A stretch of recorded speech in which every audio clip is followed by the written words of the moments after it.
There is a question that has haunted philosophers, psychologists, and quiet minds at 3 in the morning for centuries.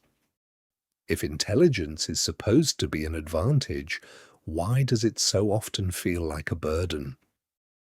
Why is it that some of the sharpest minds in history, the ones who could see further, think deeper, and understand more than almost anyone around them, were also some of the most restless, most anxious, most unhappy people who ever lived?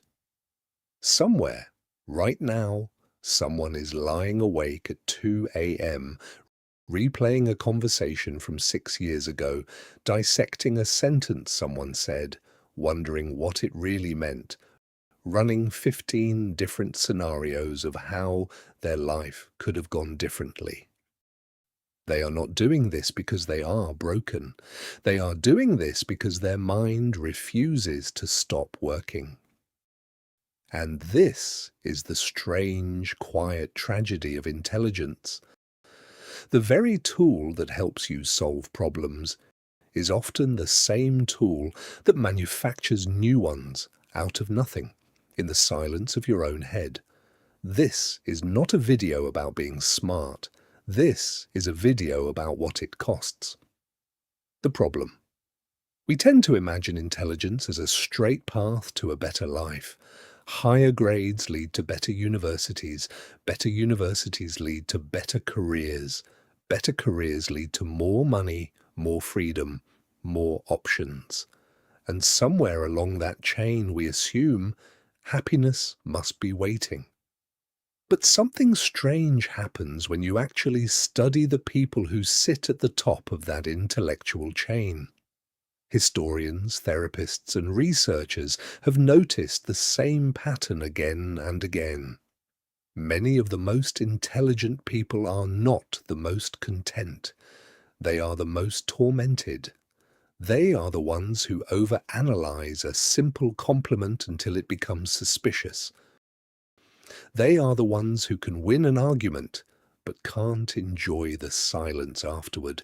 They are the ones who feel most alone in a room full of people, not because no one is around them, but because no one is thinking at the same speed or asking the same unsettling questions. This is the paradox nobody warns you about. The same mind that lets you understand more of the world also lets you see more of what's wrong with it. You notice the flaws in the system your friends never think twice about. You notice the emptiness behind a conversation everyone else found perfectly satisfying.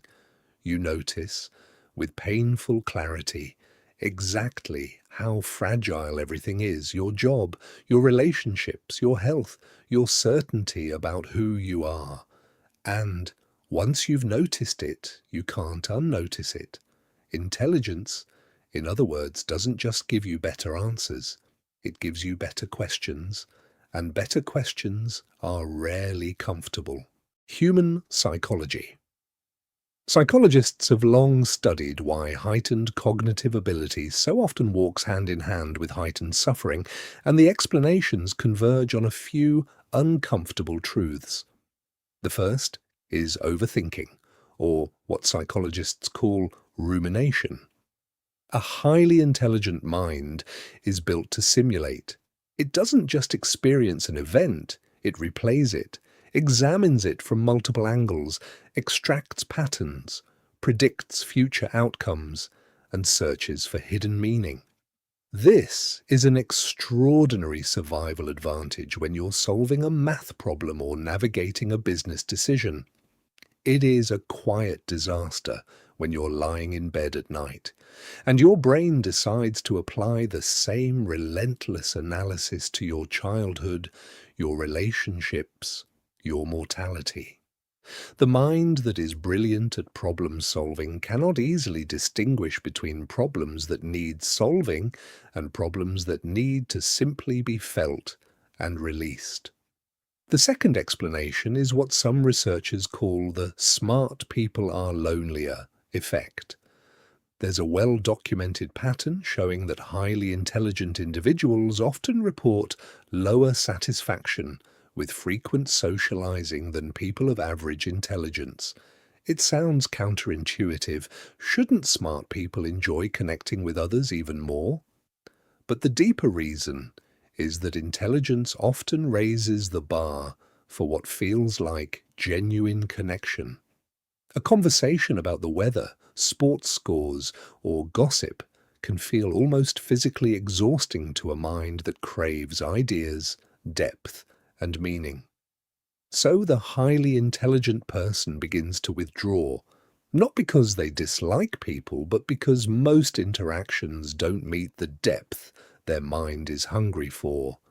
And withdrawal over time becomes isolation. Isolation over time becomes loneliness. And loneliness is one of the most reliable predictors of unhappiness we know of. The third explanation is existential awareness. Intelligence tends to correlate with an early and unflinching confrontation with the biggest, most unanswerable questions. What is the point of any of this? Why do we suffer? What happens when it ends? Most people manage to keep these questions at a comfortable distance, tucked behind the busyness of daily life. But a mind that questions everything cannot help but occasionally stare directly at the abyss beneath ordinary existence, and once you've seen it, ignoring it takes real effort. This is why some of history's greatest thinkers were also its most anguished. Their brilliance didn't protect them from despair. In many cases, it manufactured it. Human nature. To understand why this happens, we have to go back to something fundamental about human nature itself. We are pattern-seeking, meaning-making creatures, wired by evolution not for happiness, but for survival. Our ancestors who worried, doubted, and scanned constantly for danger were the ones who lived long enough to pass on their genes. The anxious brain wasn't a bug, it was a feature, a highly effective one for a species trying not to get eaten. But here's the twist. Intelligence amplifies this ancient wiring. A more capable brain doesn't just scan for physical danger, it scans for social danger, reputational danger, existential danger, financial danger, relational danger. It generates an almost infinite supply of hypothetical threats, because that is precisely what a sophisticated prediction machine is built to do. The smarter the machine, the more elaborate the threats it can imagine, even when, in reality, you are simply lying safely in your bed, in a warm room, with nothing actually wrong. This is human nature at its most paradoxical. The mind that was built to protect you from suffering is often the very thing generating it. We are the only species capable of suffering over things that haven't happened yet, might never happen, or happened decades ago and can no longer be changed. And the more powerful the mind, the more convincing those imagined sufferings become. There's another layer of human nature at play here too, our deep need for belonging. Humans are fundamentally social animals. Our ancestors survived in tribes, not alone. But a mind that thinks in complexity often drifts, intellectually, further from the group's shared understanding of the world. And a creature, wired for belonging, who nonetheless finds themselves thinking differently from everyone around them, experiences a very specific and painful kind of isolation. The isolation of being surrounded by people, yet feeling unseen by all of them. Storytelling. History offers us one particularly striking example of this exact struggle. In the early 19th century, a boy named John Stuart Mill was raised by his father to become, quite literally, one of the most intelligent human beings alive. He was reading Greek at the age of 3. By 8, he had read most of the classical philosophers in their original language. By 12, he was studying advanced logic and political economy, that would challenge most university graduates today. His father engineered him with astonishing precision into an intellectual machine. And it worked.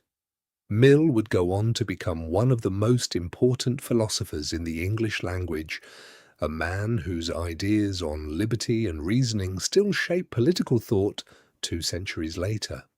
But at the age of 20, something broke. Mill fell into what he later described in his own writing as a state of complete mental collapse. Not from failure, not from poverty, not from any external tragedy, but from an overwhelming, crushing sense of emptiness. He had achieved everything his intelligence was built for, and yet he found himself asking a single, devastating question. If every goal he had ever pursued were achieved tomorrow, would he actually feel happy? And when he searched inside himself for an honest answer, he found nothing. No joy, no relief, just a hollow, aching indifference. His mind, the very tool that had made him extraordinary, had also engineered his despair, because it had never been taught how to simply feel, rest, or find meaning outside of achievement and analysis. What eventually pulled him back from that darkness wasn't more logic, it was poetry, it was beauty. It was allowing himself, for the first time, to experience something without needing to dissect it. Mill later described this period as teaching him something his intelligence alone never could, that a life built purely on analysis, without feeling, without stillness, without connection, will eventually collapse under its own weight, no matter how brilliant the mind constructing it. His story is not an isolated curiosity. It's a pattern that echoes through history, in gifted minds who achieved everything society told them to want, and still found themselves staring at an emptiness their intelligence couldn't reason its way out of. Stoic insight. This is precisely the terrain the Stoics understood better than almost anyone in history, not because they were unintelligent, but because they were relentlessly intelligent about the mind itself. Marcus Aurelius, arguably the most powerful man in the ancient world, wrote privately in his personal journal about the exact trap that highly intelligent people fall into. He reminded himself again and again that it is not events that disturb us, but our judgments about those events. A brilliant mind can construct an elaborate tower of anxiety over something that, examined plainly, is simply neutral. The Emperor of Rome, a man with more reason to worry than almost anyone alive, kept returning to one core practice. Separate what is actually happening from the story your mind is telling you about it. Epictetus, who had been born during slavery before becoming one of the most respected philosophers in the Roman world, taught something even more direct. Some things are within our control and some things are not. Our intelligence, left unchecked, spends enormous energy trying to control, predict, and optimize things that were never ours to control in the first place. Other people's opinions, the unpredictability of the future, the permanence of anything at all. True peace, Epictetus argued, comes not from having a more powerful mind, but from correctly identifying where that mind should stop reaching. Seneca, writing letters to a friend late in his life, warned about a particular danger for intelligent, ambitious people: the tendency to postpone actual living in favor of endless preparation, analysis, and self-improvement. He wrote that while we are busy postponing life, life passes by. For a mind that loves to plan, refine, and perfect, this is a dangerous seduction, always one more insight away from being ready to actually be happy, never quite arriving. What all three shared was not an anti-intellectual position. They were, after all, three of history's sharpest thinkers. Their insight was more subtle. Intelligence is a tool, not a master. When you let your mind run unsupervised, it will manufacture suffering simply because it can. But when you train that same mind to notice its own patterns, to catch itself mid-spiral, to separate fact from story, to stop reaching for what cannot be controlled, intelligence stops being your captor and becomes, finally, your instrument. Modern application. This ancient tension has never been more relevant than it is right now, in a world engineered to reward exactly the kind of overthinking that makes intelligent people miserable. Consider social media. A highly intelligent mind doesn't just scroll past a stranger's curated life. It analyzes it, compares it, extracts implications about its own inadequacy, and constructs an entire narrative about what that comparison means.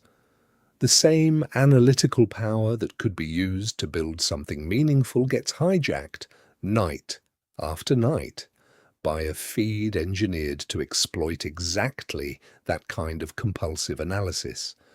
Consider career. Many intelligent people find themselves paralyzed by choice, turning down good opportunities while searching for perfect ones, endlessly analyzing whether a job aligns with some deeper sense of purpose, while less analytical peers simply start, adjust, and move forward. The desire to make the optimal decision, so common among sharp minds, often becomes the very reason no decision gets made at all. Consider love. Few things resist overanalysis as fiercely as intimacy does. A highly intelligent partner may dissect every text message, question every silence, search for hidden meaning in a partner's tone of voice, turning what should be simple emotional closeness into an exhausting intellectual investigation. Ironically, some of the most emotionally distant relationships happen not from lack of intelligence, but from an excess of it directed at the wrong target. Consider friendship.